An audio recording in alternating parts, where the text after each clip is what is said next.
Хостандово, България, първа част.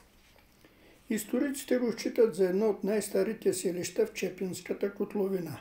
В началото на 13 век то е влизало в феодалното владение на деспот Слав, чието седалище е било наблизо, в крепостта Цепина.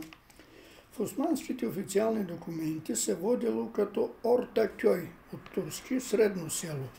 Най-ранното му споменаване е от османски данъчен регистър от 1516.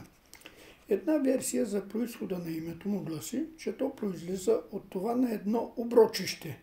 Оброчище – това е място, където по-рано е имало църква.